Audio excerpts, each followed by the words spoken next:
Does this look like your takeaway? This is a death move in the golf swing, and it's always caused by the same thing we just talked about, pushing versus pulling. During the takeaway, most golfers who struggle with this move and getting the club go inside, they also tend to have their head move off the ball, and it's all caused by pushing from the left side during the backswing. If I take my left side and push my left arm across my chest, the club goes inside, my head moves off the ball, and now I've got a takeaway that I've got to try and work really hard to recover from. It's very difficult to play consistent golf from back there. But what would happen instead of pushing if I pulled? Now, what side do I have to pull with? Well, of course, during the backswing, it's only the right side. So as I take my right side and I take my right shoulder and pull it back behind my head and don't move my arms at all, look what happens to the club. Hey, it's a perfect takeaway. I didn't do anything other than move my shoulder blade that far. You can worry about trying to move the club 6-8 feet back behind you at full speed. You can't see what's going on. You're worried about hitting the ball and try to be consistent that way. Or you can learn to move 2 inches, and that will move the club 6 to 8 feet without you doing anything. Which do you think you're going to be more consistent with? Moving 2 inches or moving the club 6 or 8 feet? Well, of course, the answer is learning how to move 2 inches. The whole secret to rotary swing, apart from this concept of pushing versus pulling, is learning how to move from the inside out.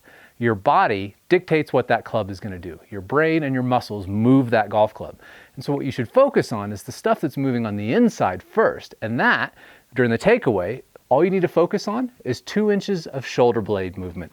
You're going to take your right shoulder blade and pull it in towards your spine a couple inches, and look at how much I'm turning. I'm moving my shoulder blade 2 inches.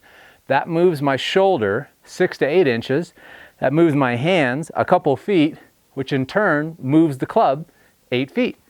I'm moving 2 inches, the club goes 8 feet. Which is going to be a better payoff? Obviously, all I want to do is learn how to move as little as humanly possible, and that's exactly what Rotary Swing does. We teach you how to move the smallest moving parts humanly possible, the most efficient way to move to get that club to go where you want, and we simplify the swing dramatically. So all you need to do to worry about getting a perfect takeaway, 2 inches of shoulder blade movement, which you'll learn more as you enroll at Rotary Swing.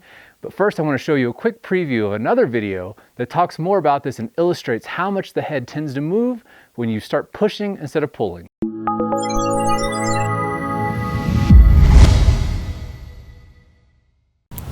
If you recall in the very first video of this series, I talked about the concept, the physics concept of pushing versus pulling and how all movement is a push or a pull.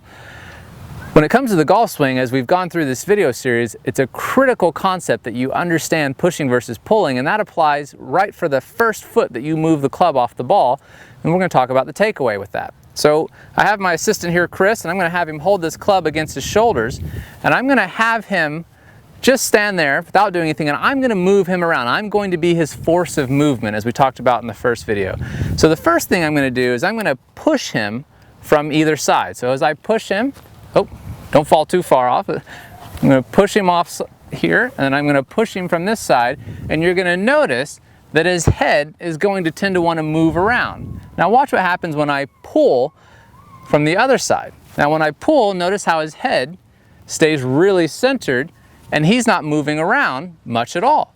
This concept is critical because as I pull, I'm beginning to move towards center, toward a fixed point. Now when you push something, where does it move?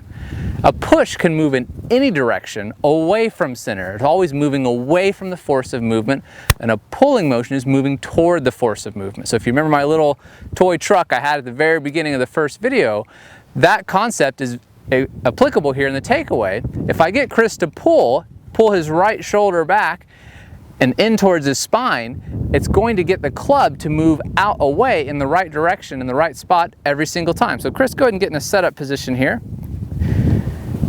And all I want you to do is focus on taking that right shoulder back and pulling it back as you take the club back. So notice as he does that, the club goes right into the right spot. Now let's turn down the line and let's do the same thing. And again, I don't want you to do anything but just focus on pulling your right shoulder back as you take the club back. And as he does that, and let's just keep doing this back and forth, just focus on pulling the right shoulder back, not moving his arms or club or hands or anything at all. He's just moving his right shoulder. The club goes into the exact same spot, thank you, every single time. This is a critical concept if you want to stay centered in your takeaway and get the club to go in the same spot every time. All you really need to understand is, again, this concept of pushing versus pulling.